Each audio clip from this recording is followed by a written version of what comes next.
Well, welcome to our webinar on the 5 ways to streamline capture and boost your win rate in the current environment. Also, happy tax day. Thank you to unknown user, unverified. I appreciate that. It is tax day. Supposedly, Krispy Kreme has buy 1 dozen, get another dozen for the cost of the sales tax. I think it's like 42 cents or something like that. So in case y'all like donuts and Krispy Kremes, you can check that out. All right, let's go ahead and dive into it. We got a lot of content to cover, and we only got an hour to go through it. And I do want to kind of leave a few minutes for Q&A at the end. So certainly, as you guys are going through the slides here, feel free to type in your questions as we go. Make sure that we capture them as we go through. So with that being said, welcome everybody. Let's get going.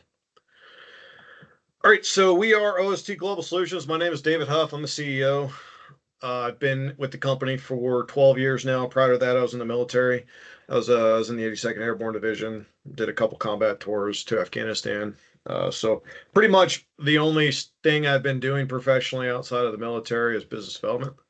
I've won quite a lot of work for our clients. And one of the things I've been doing, particularly with all of the upheaval and the transition and everything that's going on in the current environment, we're trying to push out as much helpful information as we can. I hope you guys find this webinar useful with something, whether it be resources or tips or reminders of things that you should do and maybe you haven't been doing a lot of recently. So that's kind of the point. But if you guys I see a bunch of people in the chat who have been to a lot of my webinars, so welcome back. We've won our clients over $27 billion in funded work since 2005, since we were founded. That does not include IDIQ ceiling values. We've helped our clients transition many massive changes in the government, from sequestration. There's been 5 administration changes. There's been many government shutdowns. I'm sure many of you guys have lived through a lot of those as well.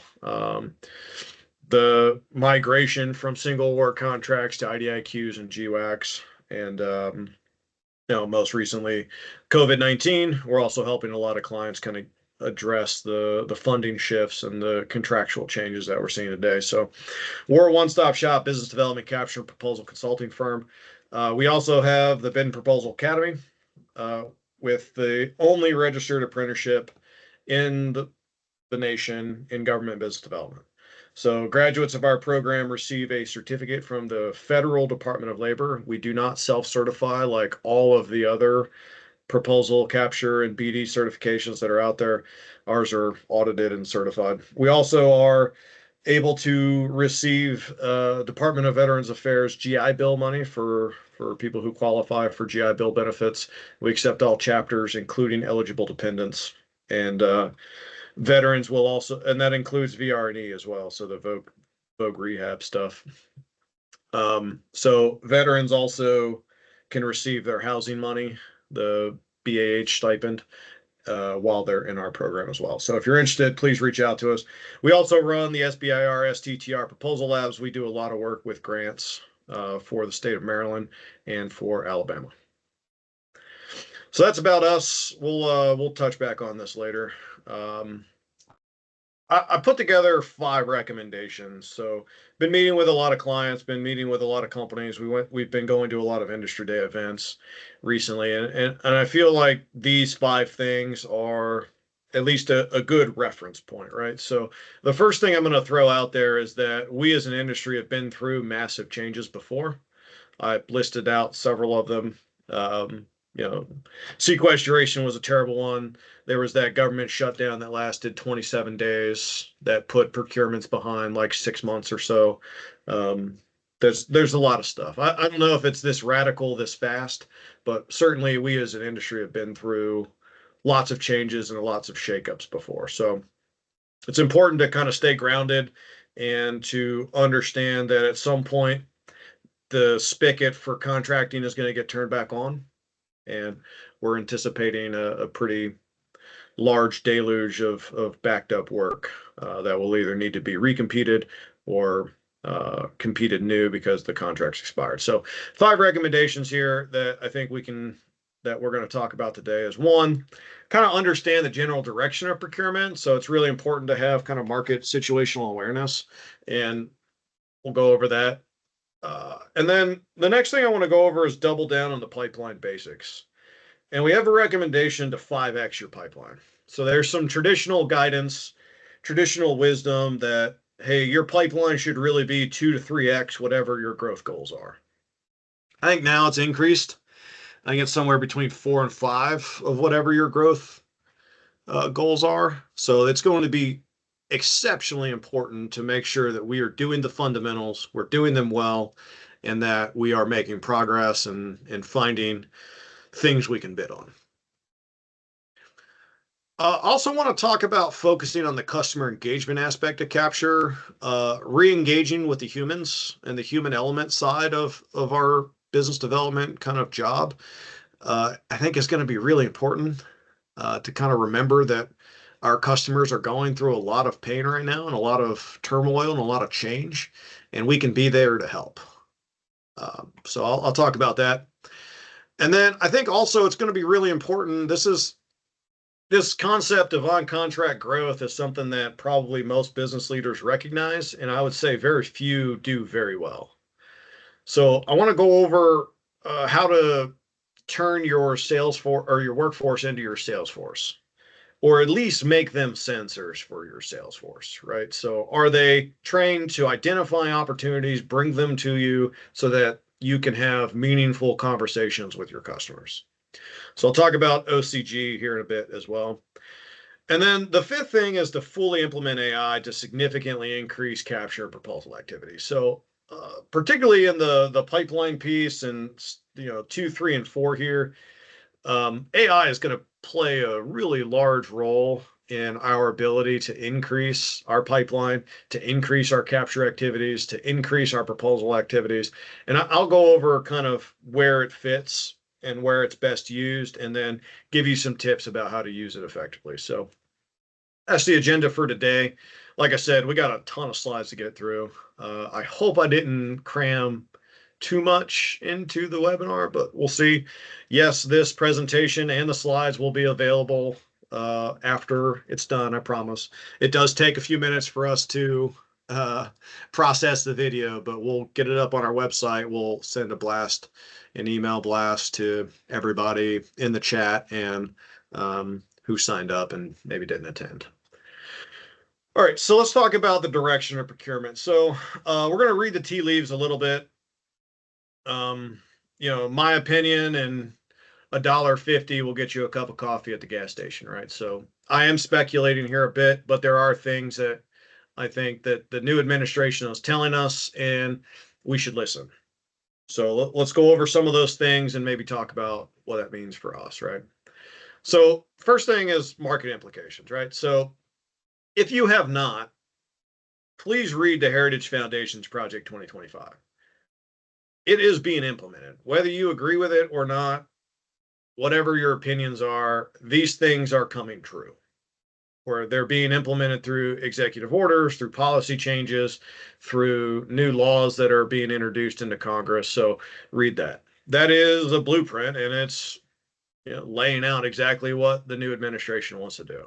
So read this for an eye of how is this going to impact contracting. I think at a high level, there are some basic takeaways. One is that there's a shifting acquisition landscape.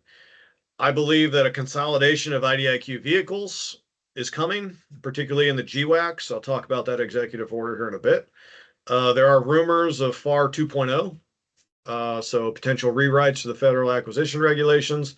Obviously, we have all been on the brunt of canceled competitions, canceled contracts, and there is going to be a big push to consolidate acquisition within GSA and kind of these product-centric buys. Okay. So the other thing that I've noticed is maybe one of the things that has not been reported well by the news. I don't know if you guys are familiar with it, but it's not just the DEI and the environmental policies that's being canceled in terms of contracts. Pretty much all of the consulting contracts are being canceled as well. So I've heard a lot from a lot of larger kind of consulting companies, professional services companies that if there's consulting or advisory services in the name of your contract, it's at risk of being canceled or it's already been canceled.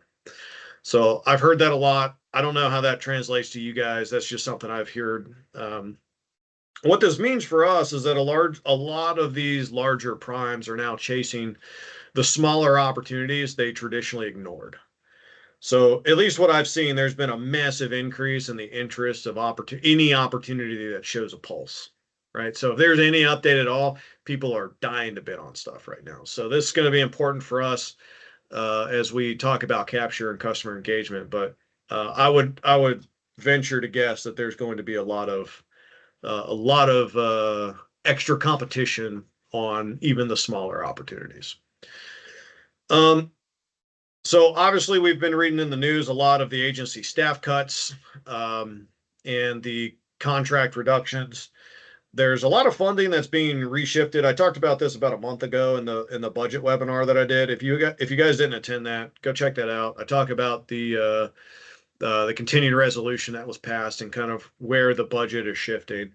But really, what I want to talk about here is kind of an understanding. It's kind of to get us in the mindset that, you know, I don't know what the exact number is, but let's say that thousands of contracting officers have been fired or cut, right? Their positions have been reduced. There has been a hiring freeze, and there will be fewer people to help write the RFPs, evaluate proposals, and administer contracts. So this is going to be important when we talk about potentially contracts getting bigger, contracts moving to vehicles, and kind of a consolidation in the marketplace, right? So I pulled out this executive order 14210. I talked about this in the budget webinar, but it's important here. But basically what it is this plan is ordering that each agency hire no more than one employee for every 4 employees that depart.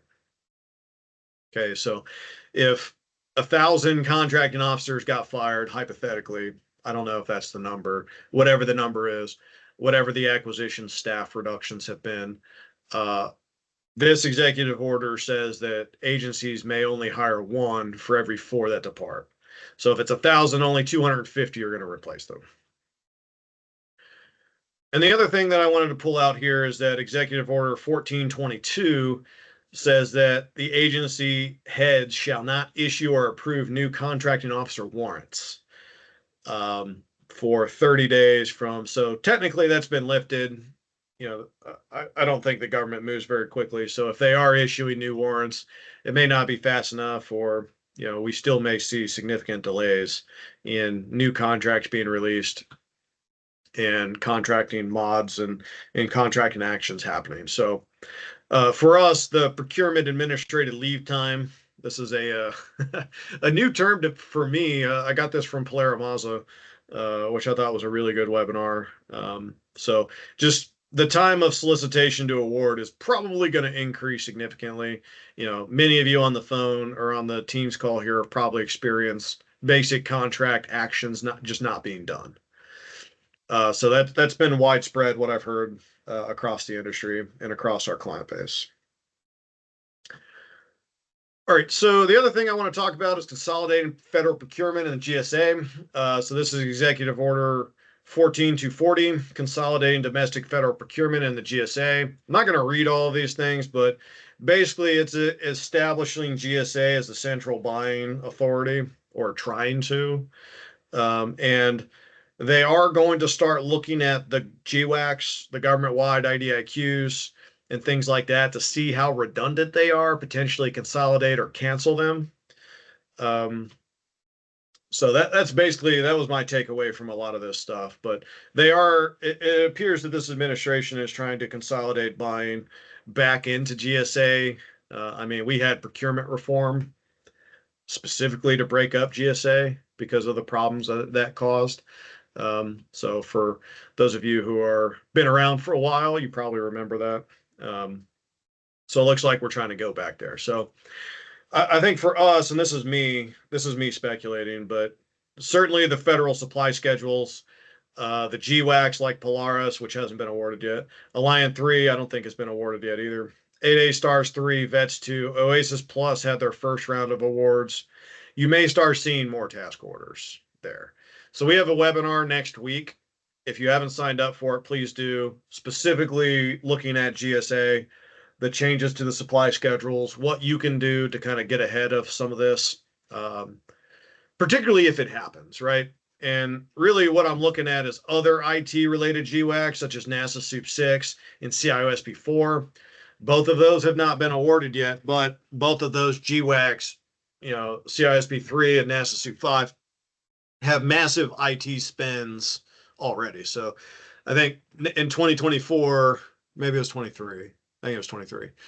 In 2023, NASA SUP 5 overtook GSA Schedule 70 as the largest vehicle for IT in terms of transactions and dollars.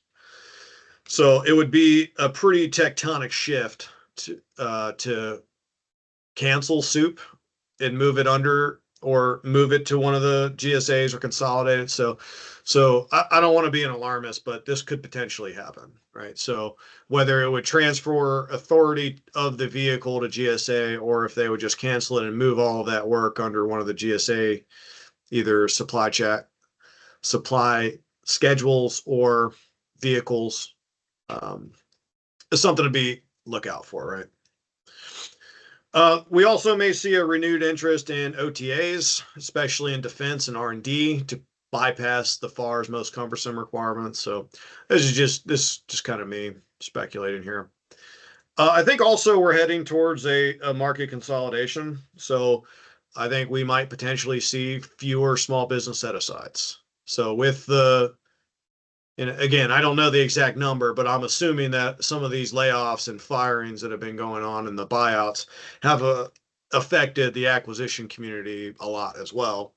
So if you have, just logically, if you have less people, you might see a lot of bundling of contracts together. Those contracts might get bigger, and then agencies may, in the name of efficiency and cost savings, encourage consolidating contracts into larger bundles, which would be full and open. So it could mean more agency-wide or government-wide contracts rather than many separate bureau-level procurements. So somebody just asked a question about this. One implication is the probable decline in small business set-aside opportunities. Large consolidated contracts are often full and open, or if they are set aside, only a portion of them go to small business. I mean, we've seen that long before this administration comes out. So I just did a $1 billion BPA, and the small business set aside was maybe a third of the full scope of the BPA, maybe a little bit more, right? But it was a pretty significant chunk that was only set aside for small businesses, right? Or at least there was a significant chunk of work that was not set aside, if that makes sense. I hope I said that right. So something else here is, there was a SBA rule in late 2024, which the new administration appears poised to finalize. That would apply the rule of 2 to multiple award contracts, requiring agencies to set aside task orders in small business only if at least 2 small contractors on that vehicle could compete. So some of this stuff comes from the Polera Mazda webinar that I watched. So agencies can easily structure their contract vehicles to sidestep the rule of 2 using tracks for large and small. We've seen that already. That happens all the time. I would venture to guess we're going to see more competitions open to all vendors, including large integrators, and a potential drop in the volume of small business solicitations only. So if you are a small business looking at this, things you can do. One, small businesses beat large businesses all the time. Okay. So don't be afraid to compete. If you want proof on that, you can go look at Navy Seaport. Navy Seaport, you have large or small businesses beating larges all the time. So you can consider joint ventures with other smalls, the mentor proteges. I have a large business that's looking for a small business JV in an 8A. So people are starting to wisen up to the mentor protege JVs. All small teams, partnering with larges. I would say that in general, this trend is going to disadvantage new entrants in niche small firms, but it's going to benefit the more established contractors who can cover broad requirements. So I over the past year, 2 years or so, to kind of as like the counter to the mentor protege JVs, I've seen a lot of companies that are interested in forming consortias and just have larger teams. Um, so there's a lot of ways to do this, right? And I'll talk about some of them. So moving on. So the next thing I want to go over, so those are kind of the broad market direction that I'm seeing. I mean, certainly I don't have a crystal ball, right? So I need to caveat everything I say, right?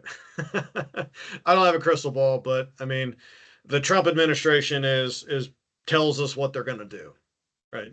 Regardless of whether or not we agree with it, they are pretty open and honest about what they are doing on their face, right? So I think we can look at the GSA stuff. We can look at our vehicles. There's not a whole lot we can do about it. When the Oasis Plus requirement comes back out again, I'd recommend everybody looking at that to see if they can get on. So they are dealing with a few protests, but the first round of awards got made, and they were going to do on ramps at some point before the administration switched. So. All right, so this is a really cool chart that I got from Denise Peterson, the Senior Director at Federal Market Analysis from Deltek. She gave a webinar for APMP. And these were the contract terminations from January to March. So 2 months here. Those the bar chart there is the number of contracts specifically. So the 685 at HHS is 685 contracts. So you can see the biggest agencies that are being hit there. But one of the things I want to point out here, and the reason I brought this in is because of the other professional services and consulting make up 49% of the cuts. So this is taking a huge hit. This is what I've heard in the industry from, advisory services, consulting services, helping the government make decisions. Seen a lot of those types of contracts get cut. So I think for us, it's more important now than ever to add to your core capabilities, potentially adding the adjacent capabilities or breaking into new agencies. So diversified. I mean, we have clients who were just USAID and they are no longer businesses. And it was that fast. And they're in these legal battles now about getting their invoices paid for work that they performed before the administration even came into power. So it's a mess there. I think now more than ever, we certainly do not want to have all of our eggs in one basket. DHS is probably going to get broken up. Department of Ed has an executive order to shut down. USAID is largely dismantled. Whatever's left of USAID is likely going to go under the Department of State. I've heard GSA FedSim is going away. There are, the U.S. Digital Service got transformed into DOGE. 18F, which was a relatively small organization in GSA that managed all of login.gov. They've been shut down completely. So I think there are significant cuts coming to the state in Health and Human Services, although there is an internal battle in HHS right now about the 10,000 people layoff that is coming. I just saw an article about that. DOD and DOJ are going to receive the various components of DHS. I think the Trump administration's current plan right now is to study the FEMA issue. I think what I've heard is that they are looking to push the FEMA money into block grants to help states prepare for disasters. So outside of that, DOJ is going to receive a lot of the immigration and enforcement and Customs and Border Patrol. DOD is going to get Coast Guard back. So that's what we're looking at there. So pipeline basics, right? So when we look at our pipeline, we need to remember that it's a funnel and that we need to be filtering things out as it moves through the funnel. So our filters get increasingly more fine. And one of the things I mentioned in the beginning was, in general, I think we need to increase the pipeline from 2 to 3x to 4 to 5x of your growth target. So if you're trying to grow $10 million this year and you had $30 million in your pipeline, it would probably be prudent to look at 40 to 50 million in your pipeline to account for a lot of the uncertainty. I mean, we do research for pipelines for companies, and one of the things we rely on is agency forecasts, which have basically become unreliable. They've either stopped being updated or they've been pulled down entirely. So there is a lot of uncertainty about what's coming out. So in general, though, it's more important than ever to be looking at anything that has a pulse, any opportunity that has an update. We need to be looking at long-term opportunities issued from 1 to 5 years now to the next recompete.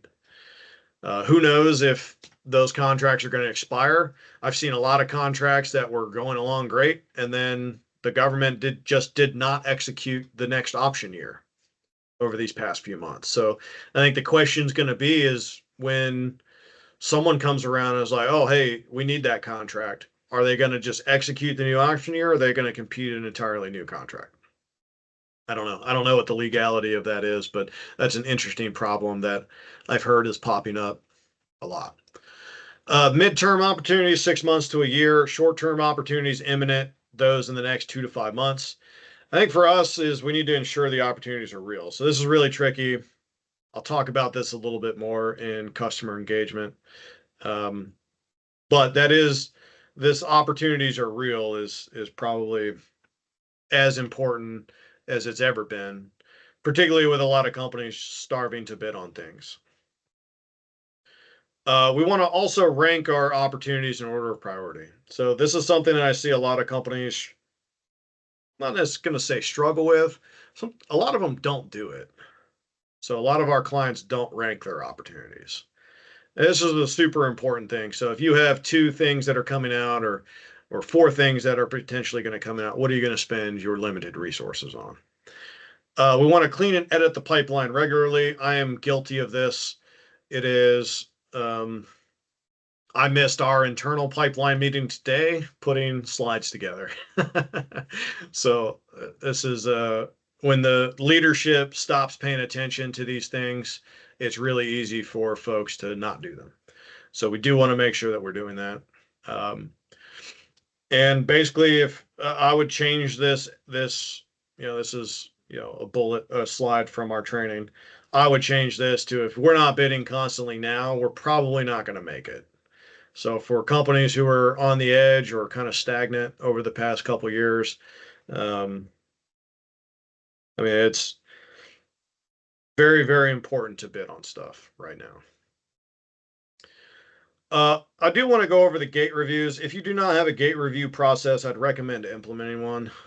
So when you talk about cleaning, editing, ranking your opportunities, ensuring they're real, you do a lot of this stuff through the gate review process. So when you're searching through the universe of opportunities and you have, a new notification or whatever, there needs to be some kind of review and look at it. Hey, are we interested? And that's really this gate one. So you don't need to make the gate process very arduous. Some companies do. I've seen a lot of, mid-size and kind of larger companies that, in my opinion, over-engineer their gate review process. But, they have a process for winning, right? So if you don't have a process, though, putting a critical eye and doing some due diligence is going to help us in the next phase of this when I start talking about customer engagement. But gate one, interest or no interest. Hey, on its face, are we interested? And really, can we win? Like, is there a team that we can put together that we can go after this and potentially win this? Gate 2 is the pursue, don't pursue. And this is really the qualification. So qualifying opportunity, one of the things we need to know is who is the customer? are they going to recompete this? Is this requirement real? And do they have money? So some of those things are going to be harder now to figure out than they were during COVID, because we don't know who's left, or not always. We don't know who's left, and we don't know what they know, and we don't know what their priorities are, and we don't know if they have budget for stuff. So this is that gate 2. It's kind of this it's this qualified, not qualified thing. Then we go through capture and we do a preliminary bid, no bid, right? So this is like a capture status review. Like, should we continue to pursue the opportunity to expend resources, right? And then gate 4 is generally a bid, no bid, check for deal breakers. We have a free bid, no bid calculator on our website you can download. So really 4-step process: getting in, looking at your contracts. Are there any updates? Have we made any progress getting in touch with people? Do we have any new information? What additional intel have we found? Et cetera, et cetera. So 2 to 3 methods to identify opportunities. So there's lots of ways to do this. There's the online databases. They're used, so like GovWin, Bloomberg, DASIS. These are all capture intelligence databases that will help you identify opportunities. There's obviously the free ones. FPDS.gov, USAspending.gov can also help. Agency forecasts whenever they come back. Industry days, go to those. What are people advertising? So it's kind of the online research piece. There's also opportunities your partners will bring to you.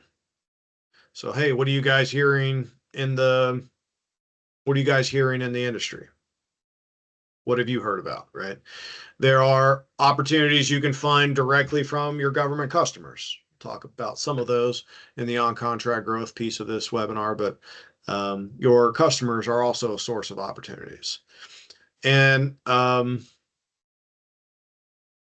just blanked on the 4th one. Wow.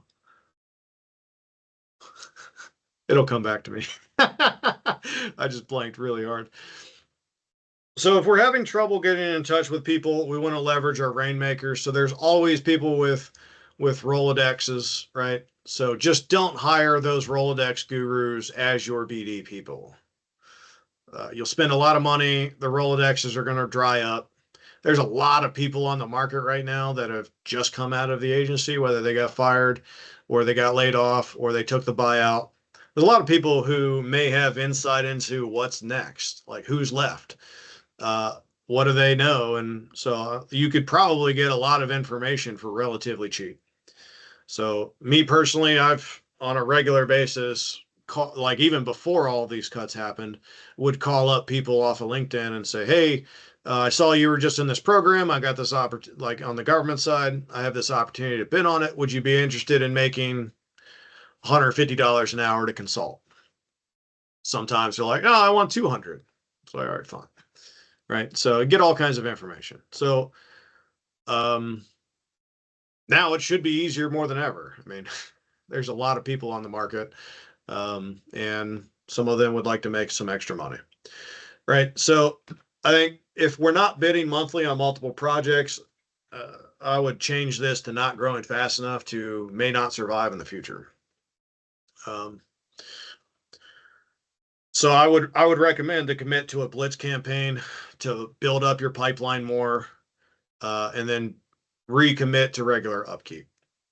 So I pulled in this chart because this was from 2019.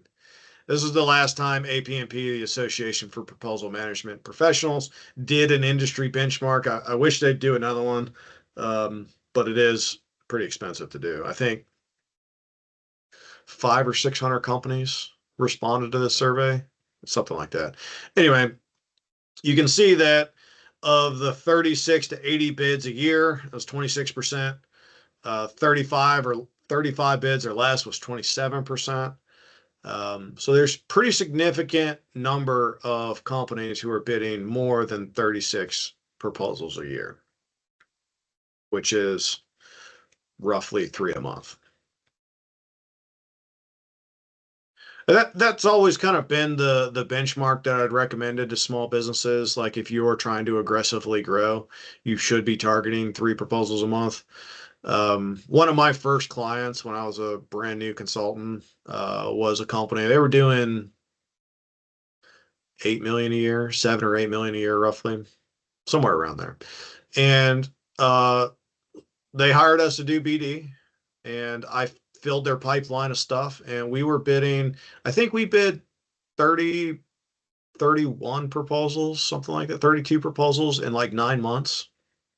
They ended up winning like 15 of them, 16 of them. Some of these things we did very little capture on. We just bid. Um, and it changed their company. I mean, they went from being a small business to, I think they graduated for size purposes a couple years later. Um, so that was the commitment that they made to their business development, right? So that's what I would recommend there. I think when we focus on customer engagement, one of the things that I want to do is kind of return to empathy. Um, this may be, I don't know if it's the news or if it's social media or whatever, but we really need to assume that people are good people, particularly people in the government. I mean, our civil servant corps, they're not there for the money. Some of them are there for stability, right? And some of them are there for whatever reasons. But the vast majority of them, of our civil servants, are there because they deeply care about this country and they deeply care about the mission that whatever their agency is engaged in. So I 100% believe that we absolutely, particularly as leaders of our organizations, as business developers, and as salespeople, believe that your customers are people and lead with empathy. So they are under a lot of pressure right now. And it's heartbreaking for me every day I hear about a friend of mine who got laid off. Someone who really cared about the mission and I felt was making a difference in this country. So we need to understand that and keep that in the forefront of our mind and um, all of our interactions. So we also need to recognize that there are rapidly shifting requirements and there are going to be fewer government experts. And any organizations that can help shape or rescope a solicitation or offer up quick targeted white papers will end up guiding the acquisition. And those are the companies who are going to be the most successful. So since the Trump administration has come on, we've written, I think, 4 white papers for different clients on various solicitations. And we have not gotten a formal response on any of them, but we do know that they have been read and we do know that they are considering them. So we kind of heard that from on all 4 of them. We heard that like through back channels and like kind of the rumor mill. So you may not be getting a formal response, but people are reading them. And at some point they're going to be like, oh yeah, hey, I read a white paper on that. We should dust that off and look to see and check that out again. So when you do that, understand that the agencies are focusing on 2 things, data and cost. We have to prove our return on investment. This is good proposal writing anyway. This is good BD in general, but now more than ever, data cost. What is the data that led you to make this assumption and how much are you going to save? So how many labor hours are we going to save? How are we going to reduce risk? And how is our approach going to align with the mission? And I want to qualify the word mission because the Trump administration is putting a big emphasis on statutorily required missions. So, what is it that the law requires these agencies to do? And I don't know how much of it has been targeted at specifically that thing about statutorily required missions. It will be. I think that will be the second kind of reorganization that we're going to go through is a focus on the statutes of our mission of the agencies. Because a lot of agencies cannot be dismantled by executive order. So there's going to be some sort of legal battle about that. It'll be interesting to see how Republicans in Congress, how interested they are in retaining budget authority. We'll see. So I would, if you don't do capture, I think now's a great time to start. But this is how we define capture, right? So it doesn't have to be this really broad, complicated thing that, Shipley makes it out to be and some of our competitors make it out to be. There's really only 6 things you need to do: customer engagement, intelligence gathering, win strategy, competitive analysis, teaming, and solution development. You don't necessarily have to do all of these things for every bid. Some bids are just too small and some bids are too short, but there should be some elements of it. And I'm going to talk about the most important one that AI has not replaced yet: customer engagement. All right, so this is our analogy here. This is the pre-proposal preparation, takes place from deciding to pursue an opportunity to the draft RFP. Some people treat the draft RFP as a final, and that's the end of capture.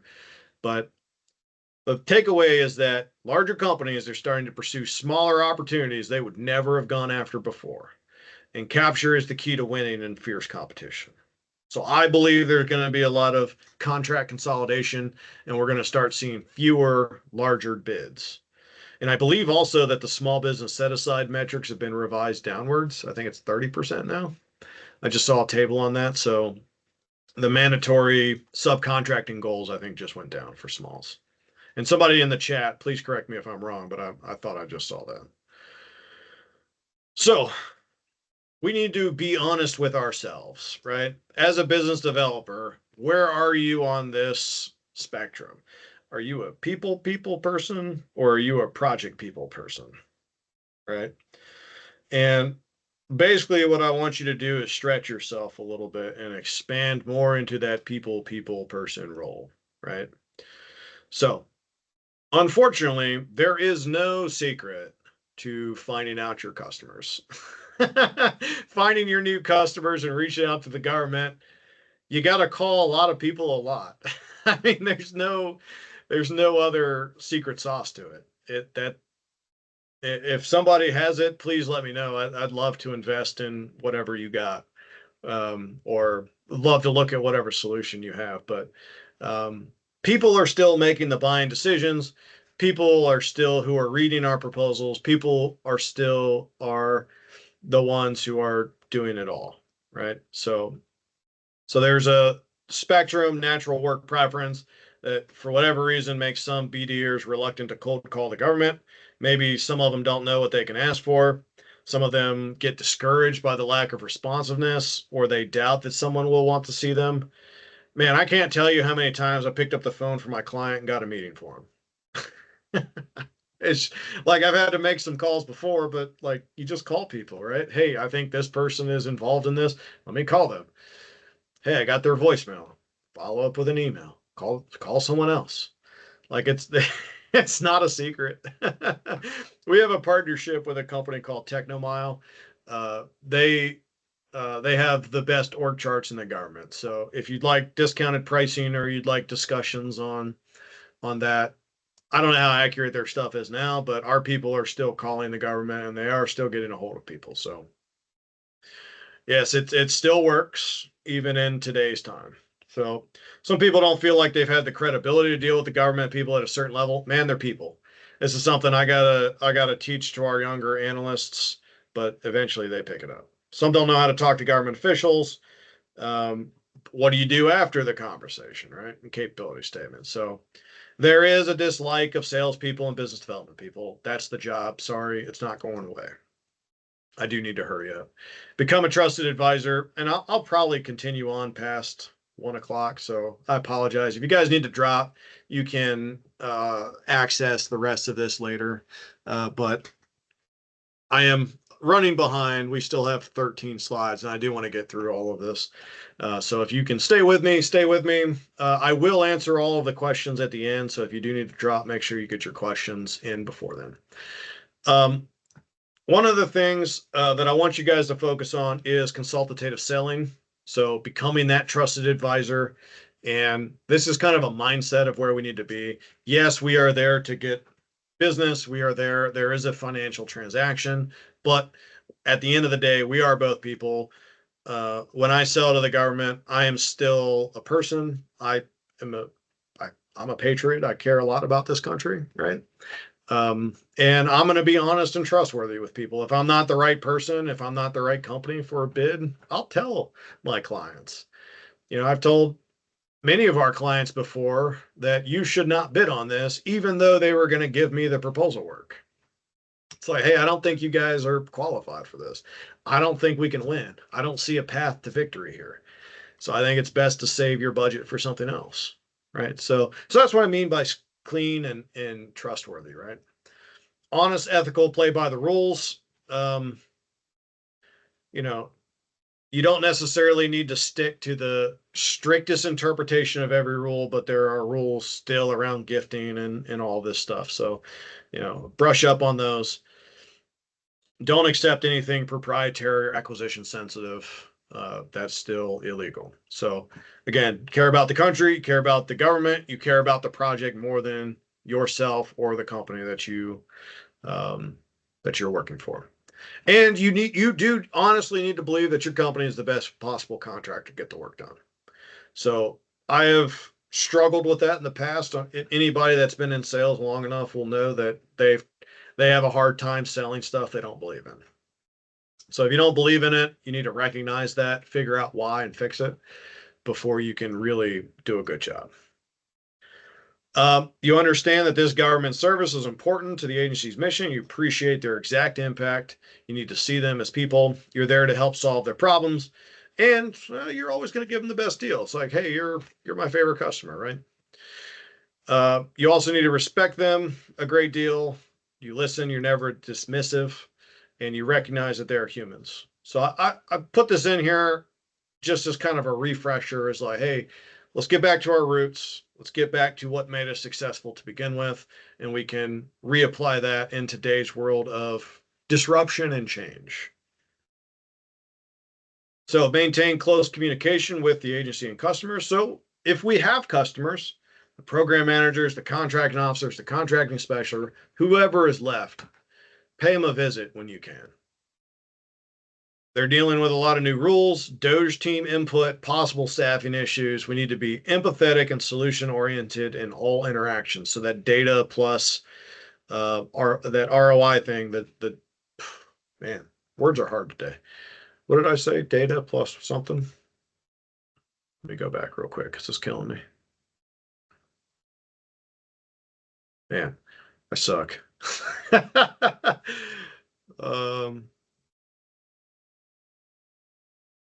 I guess one more back. Come on.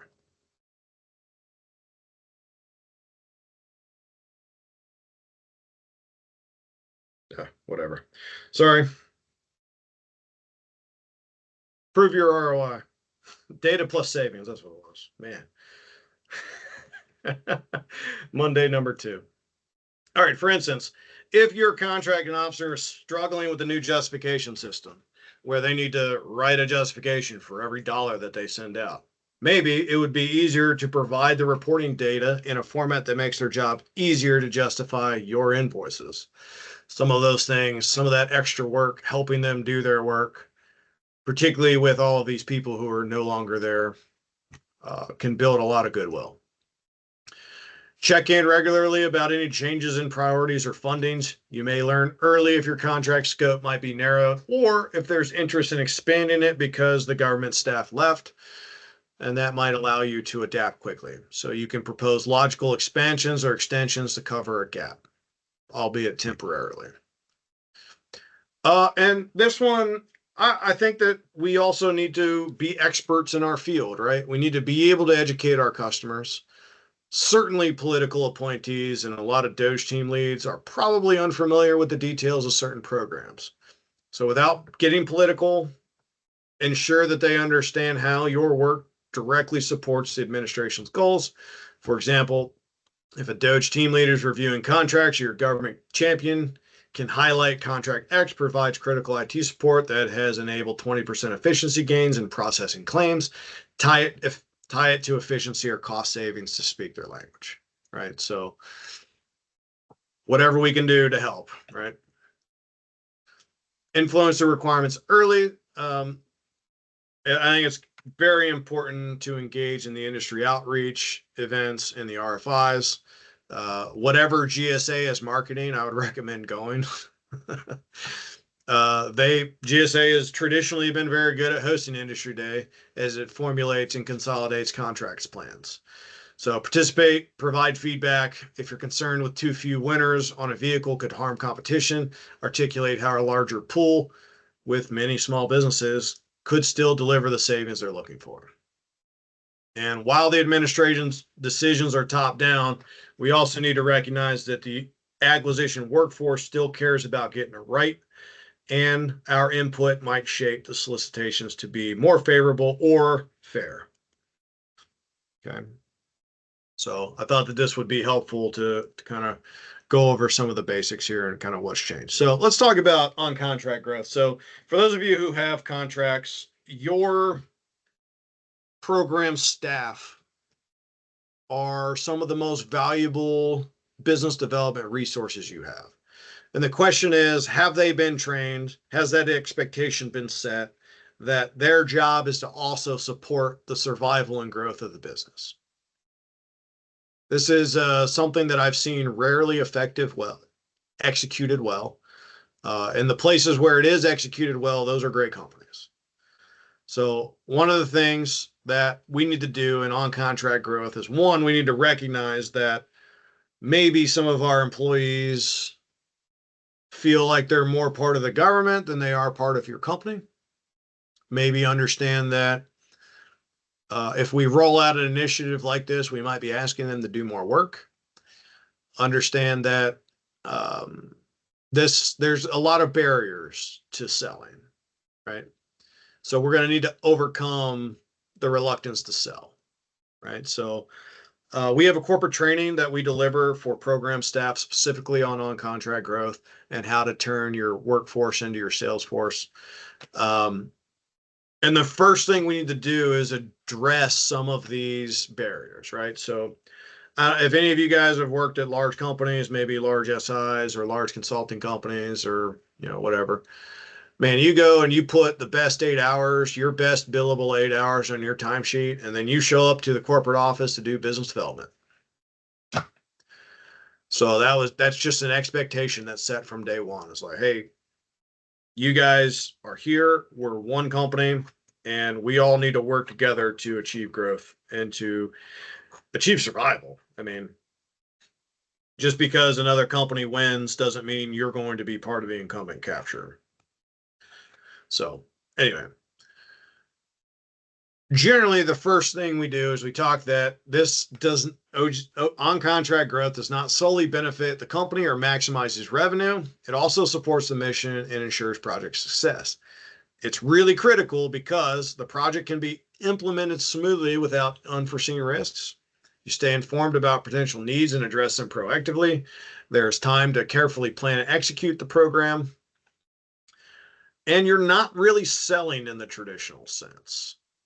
Our people are identifying and solving problems the customer may not even realize they have.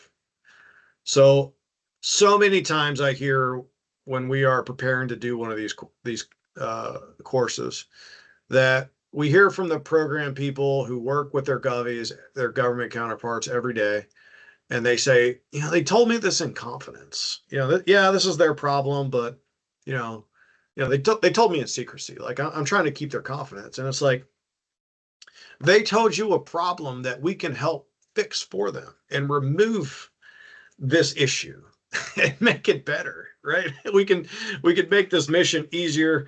We can make their lives better and take away some of this problem. And that's the point of this. Is like, hey, we're not really selling. We're just trying to help our customers do the things they want to do or to solve the problems they have. And when we kind of reframe the issue like that, it's a lot easier to kind of get some of these well thought out solutions. It's a lot easier to say, oh, hey, yeah, that is an opportunity. And then people start recognizing that this is something that we should bring to the BD team. So one, we need to clarify for our staff how OCG aligns with mission outcomes. So it identifies and implements improvements, innovations, and expansions, things that the customers may not be thinking about or things that they subconsciously want, but maybe haven't articulated yet. It also aligns our company's growth efforts with evolving needs. It ties our contributions to mission critical measurable outcomes, very important. Drives continuous improvement, anticipates and addresses challenges proactively, and fosters trust and collaborations by aligning our initiatives with the customer's priorities. This is what on-contract growth is about. And this is what our program staff need to be doing as ambassadors of our company and our brand. Because if you say these things in your proposal and you don't really deliver them on the contract, like I've read countless proposals that talk about continuous improvement. Yeah, we got these continuous improvement loops. Do they really work? Do they really happen? Is there a real loop between your staff and the people who can legitimately make the change? Right. So that's really what this is about. So the on-contract growth process is really about establishing that cross-functional collaboration. So we want to confirm and capture growth leveraging integrated project BD and technical teams. So it's across the entire company.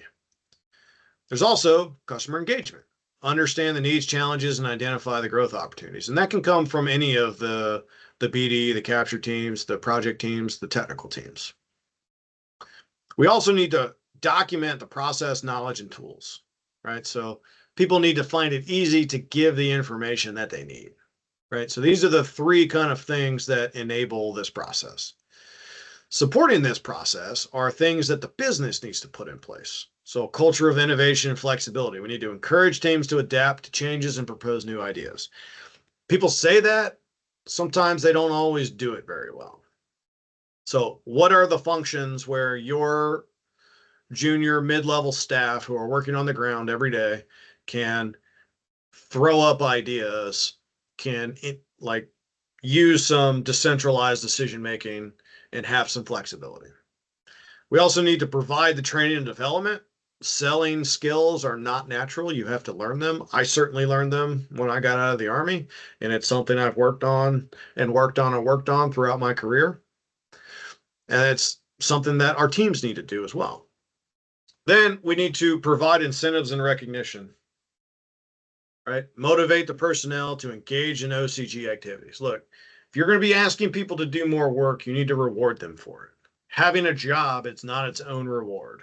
Like right now, yeah, there's a lot of, I would say that power is probably shifted back to the employers with how many people need a job now. But at the same time, the best people are always in need. And we need to, if we're asking our staff and our employees to do more work, we should reward them either through monetary, non-monetary recognition, some sort of benefits. That incentives plan needs to be in place. I personally would recommend variable salaries and wages based on, or variable bonus programs based on performance. Performance-based incentives. There you go. That was the word I was looking for. And then we need some sort of structure to monitor and provide feedback. So we measure what we care about, right? What time is it? 1 o'clock. All right. We got a few more slides, guys, and we'll be done. So I want to talk about fully implementing AI. There's been a tremendous amount of progress in generative AI and large language models since OpenAI kind of exploded onto the scene a couple years ago. So how do we do all of this work with less people? Well, I would argue that AI is giving a 30 to 50% productivity increase if you use it correctly. So when I write proposals and when I conceptualize programs and solutions and I use AI, I get way better and way different results than people who don't know how to use it. Okay, so we have a class on how to do this. I'll give you guys a link here at the end, but I'll just go over some basic things, right? So if you have not used AI, use a paid version. It's not very expensive. So the paid version is massively better than the free versions, okay? There's a lot of good models out there. OpenAI, ChatGPT 4.5. There's Claude. There is Perplexity. I'm missing a bunch. I'm sorry. Like I said, words are hard today, but there are a lot of different models that are good, right? The advantages it provides us is that the AI can provide strategic advantage in analyzing vast amounts of data, whether it be opportunities, pursuit decisions, proposals, past performance, resumes, financial data. It's very good at analyzing large amounts of data. And it allows precision by providing insights into patterns and trends and offers predictive analytics results that escape the human eye. So there was a big movement, in the 2010s about big data and predictive analytics. So that's based on the law of large numbers and statistics. AI is excellent at doing math. Okay. So all of the stuff that I learned how to do in business school that I forgot in terms of the math, you can now do with just a click of a button and remembering the terminology. So I would say that the productivity increase is at least 30%, and you should be seeing higher win rates and labor cost savings. It also helps identify risks and devise proactive mitigation strategies that save time and resources. And companies who are barreling ahead and making huge investments into integrating this stuff, those are the ones who are going to remain when all of this is said and done. All right, so this is the business development lifecycle as OST defines it. Notice step 9, perform business development during project execution. That's that on-contract growth I was talking about. And that's the feedback loop into your opportunities profile, right? So we have 9 steps here in the BD lifecycle. And real quick, for build capacity, invest in new capabilities, you can analyze good opportunities for bid or lost for requirements you couldn't fulfill, right? So when you look at capacity building, which is essentially what step number one is.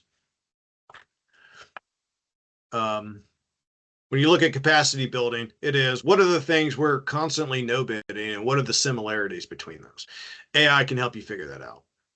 You can devise strategies to obtain these missing credentials as well. For strategic business development planning, AI can help you with strategy development, metrics development and analysis, portfolio analysis, your must-win opportunity identification, and it can help you prioritize B&P budget allocations. For your market analysis, market research, agency deep dives, market landscape trends, research and analysis, competitive analysis, and other market research tasks associated with data analysis. We provide market research as a service, and we use AI extensively. It is very good at this. Step 4 is target agency and partners, market to them. It can help you create an account plan. There's a lot of uses here for marketing purposes: white paper copy development, case study development, web pages, press release, cap statement tailoring, etc. We talk about building the opportunities pipeline. AI can help with the analysis of expiring and new opportunity announcements, opportunity fit analysis for interest, no interest decisions, budgets, appropriated funds analysis. For qualifying it, AI can help us do the top-down capture research, that granular analysis against our search criteria. What are the deal breakers? It can read and look at and analyze the old draft or related RFX analysis. For capture, it's really good at customer hot button analysis, research, data analysis, win themes and strategy development, competitive analysis, team analysis, and solution development. And then the proposal, a lot of the AI solutions are specifically geared towards proposals. A lot of people are dissatisfied with those solutions. And it's because they're kind of a lot of the solutions on the market kind of make their large language models dumber through the chat window, or the context window is what it's called. But in the proposal phase, you have the RFX analysis, the schedule, proposal plan development, compliance matrix outline, creation, brainstorming, drafting, writing, editing, past performance, resumes, graphics, conceptualization, and reviews. And for step 9, you can map out and manage stakeholder engagement, compile and analyze performance data from the current project to use as part of the evidence of past performance and future bids. So your monthly status reports, and then see, capture, and proposal task lists. So these are a lot of the ways that AI can achieve those 30 to 50% productivity increases. Basically, what happens is people dump a bunch of stuff into ChatGPT and they say, do this massive task. And then it comes back with general stuff. So what I would recommend is that you take time to split the complex tasks into simpler ones and then error check everything. You have to go and double check it all. So you break down the complex task into its fundamental elements or a workflow. So for example, number one, create a proposal cross-reference matrix with 9 columns labeled section number, section title, proposal instructions, evaluation criteria, other author, pages, actions, and status. You have to tell it to do all of these things. Okay. AI cannot read your mind. It's crazy. I know. Maybe it will in the future. Um, Musk is working on Neuralink to plug computers into people's brains. Number two, fill out the matrix column, section number and section title with the proposal outline provided in the attached file. So number one, make the table. Number two, fill out the column. Here's the outline that I made. Fill out the proposal instructions columns with relevant section L instructions. So we're breaking out the cross-reference matrix into tasks that the AI can do so it doesn't get overwhelmed and confused or lost. So you also need to error check. You can have AI error check itself. You can prompt the AI to check for errors and inconsistencies before proceeding. So example, 2.1, verify the accuracy of the outline language against the attached proposal before moving to adding evaluation criteria in the cross-reference matrix.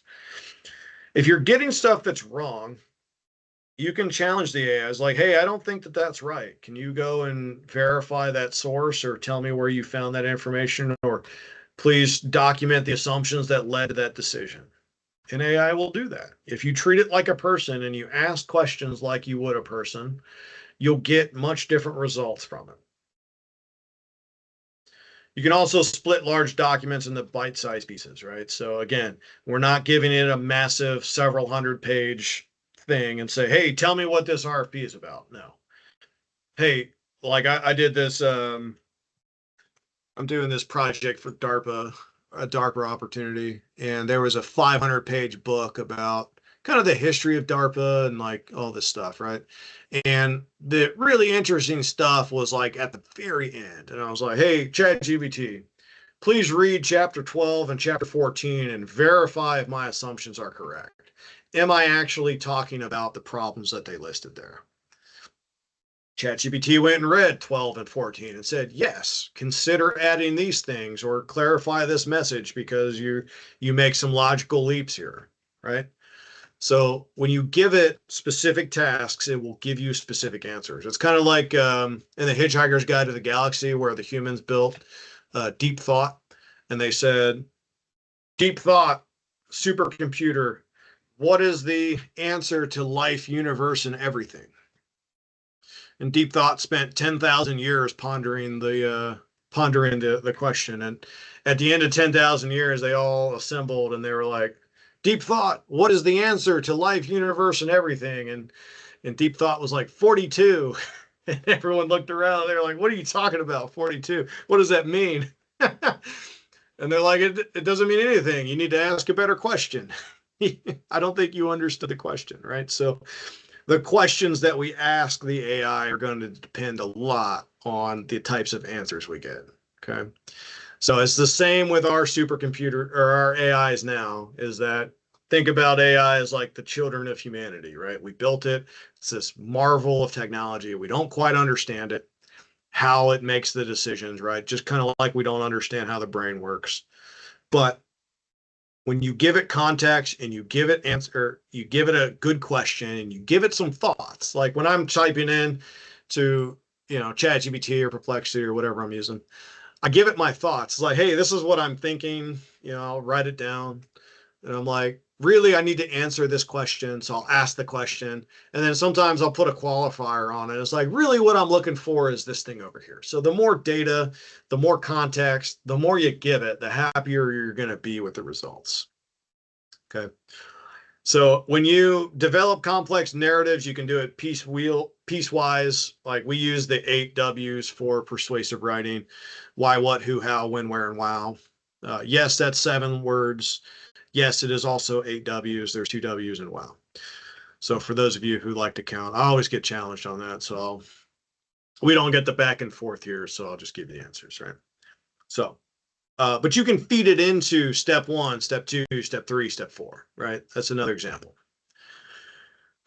All right, so we ran over time. I appreciate you all sticking with me. I didn't want to just blow through the end of the slides because people can come back and read everything, right? So a couple of things here before you guys go.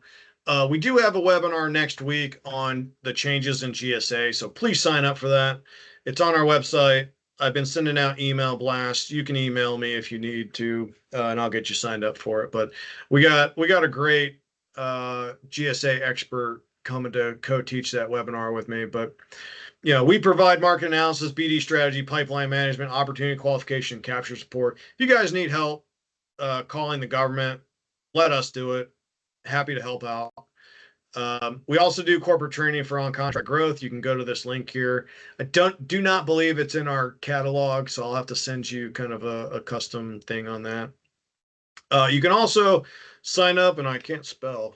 Man, this is what I get for not editing my proposals or my webinar, right? You can sign up for our Master AI to enhance BD capture proposal classes. It is a fantastic course that Alessia put together and that she teaches. It's coming up in April. So if you guys want to do it live, there's a one that's coming up here soon. Here's a link to sign up for it. That's also on demand as well, so you can watch some of the previous ones. Whatever business development needs you have, you can scan the QR code here. You can go to my Calendly, schedule time to chat. We also have a subcontractor portal. So pretty regularly, people are asking, companies are asking for, who do we have as partners, and we make introductions. We don't promise anything, but if you upload your capabilities into our portal, it'll be there when we do our searches, and we're happy to make the introductions and put the hands together. So a lot of our clients who are outsourcing their pipeline management to us ask us that a lot, and we have a wide network. I mean, we have over 1,000 clients, probably more now since 2020. I think it was 1,087 or something like that. I just did that for something. And then, of course, we publish updates to our to major contracts, to our newsletter and blogs. I basically have given my research team the carte blanche to be like, hey, anything you see that has an update, anything that has a pulse, we need to write a newsletter about it and blast it out to the community. So hopefully you guys are finding those helpful. If you haven't signed up, please do. We post a lot of stuff there. So with that, guys, that's the end. I appreciate you sticking with me. I will start getting into the questions now. And then please sign up for our webinar next week. I think it'll be pretty good. All right, so in the Q&A, let's just scroll to the top. We know MAPS is on hold right now. What is your opinion on MAPS? Do you believe it will be reissued in the future? If yes, what would you expect the release date per your knowledge and understanding? That's a great question. So MAPS is a consolidation of ITAS and RS3. So ITAS might actually get consolidated into one of the GSA schedules, depending on how that all shakes out. It appears that ITAS 3S was a software contract for like licensing and IT support, and they kind of lumped it all together. A lot of that scope is duplicative across SUP 5, one of the the GSA schedules. So I'm not quite sure how the Army is going to do that. I haven't heard anything specifically related to MAPS. I know that AFCEA Belvoir does a lot of great work there. So, I'd get on their website to see what they pushed out. So who knows? I do know that there was another Army contract related to MAPS that got canceled outright. So I don't know. I wish I had more information. I was marketing MAPS a lot, and then it just got kiboshed, right? Could you please list top 20 IDIQs and cyber-specific ops from IRS, DOI, Army, DHS, CISA? We need to list under our pipeline now. Off the top of my head, I'm not 100% sure specifically for those. If you want to reach out to us, we're happy to do research and find it. And yes, we will post the webinar to we will post the webinar and the slides to our website. I think we email the slides to everybody. Not 100% sure. All right, so what do we got? Anything in the chat here? Some people sending their AI note takers here. If GWACs are being consolidated, why do we need so many GSA vehicles? So GSA has a really has pioneered category management, and they issue their GWACs and their IDIQs along their category management kind of verticals. So there's 10 of them. They talk about that a lot. That's why. Stars 3 is a professional services and IT contract specifically for 8A companies. Vets 2 is specifically for STVOSBs. So they sometimes push out these best in class vehicles for specific types of companies. So that's why. Talking about Seaport, do you think it'll get consolidated under the GSA umbrella or what? That's a great question. So I think that the focus on the GSA consolidation is on IT specifically, and Seaport does a lot of professional services, engineering, and technical advisory support. So maybe not. It's a pretty successful vehicle. The Navy is probably the most stubborn of all the branches. So I know that the chess office, for example, that runs the Army maps, the chess office is funded through discretionary budget, so there's an actual line item for it. So they are woefully understaffed. So I could see them saying, "Yeah, GSA, here, take this." Right? We don't have the people to really do this right, and I'm speculating 100%, right? So, and I'm being a little bit facetious, but for some of the other GWACs, they are not funded by discretionary. They're funded through contract access fees. So I don't know how Seaport is done, but Seaport is a strategic sourcing vehicle for the Navy. So I haven't heard of anything of Seaport moving under GSA. So they are different, different scopes. To increase our pipeline to a 4 to 5x growth targets, what would you recommend small companies do without enough capture leads to cover this many ops? I think it's more about ensuring that stuff is dropping in your pipeline enough for you guys to maintain your growth, more so than you having to do more capture work. So I think it's more about opportunities that people have been tracking are just disappearing, ones that had a lot of momentum and were going to get released. So I'd say more of that increase is to make sure that you have stuff to bid on, more so than actually doing more capture and doing more proposals. Data and cost. Some of you guys were listening and gave me the answer. Yeah, when I was looking at the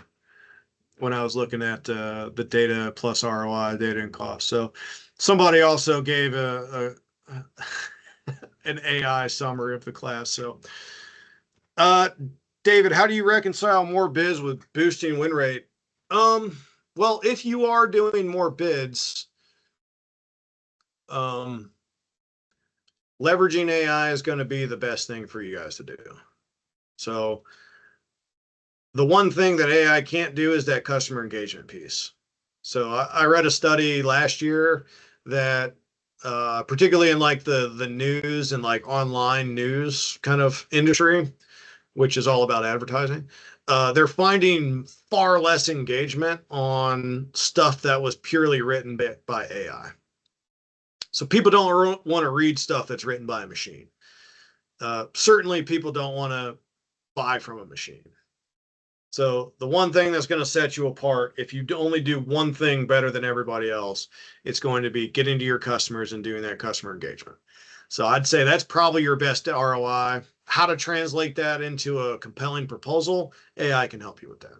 So use the 30 to 50% productivity increase that you should get from integrating AI into your workflows, into your capture and BD processes.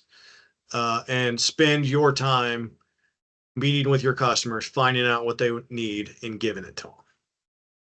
So, all right, guys, let me check over in Q&A real quick. It looks like we have another one there.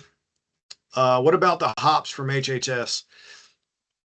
Haven't heard about hops. I've been looking at that. That is a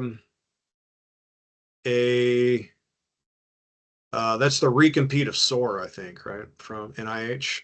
So I don't know. I know that I've heard that NIH might be getting some of the institutes from the CDC in a reorganization. Um, so I'm not sure. That is hops is a agency wide technical expertise kind of recruiting contract. So I haven't heard anything about it for a couple months now. So I know that it was hot for a while there at the beginning of the year and it just kind of went dark. So hope that answers your question, Priscilla. All right, cool guys. Well, thank you again. We're 20 something minutes over. I hope it was helpful, guys. And sign up for next week's webinar. Reach out to us if you guys need some research done, if you need some pipeline work, if you need some qualifications. We're here to help. We have lots of training. It's a great time to upskill while everything is quiet. So hope to see you guys next week. Reach out if you guys need anything and have a great week. See you guys.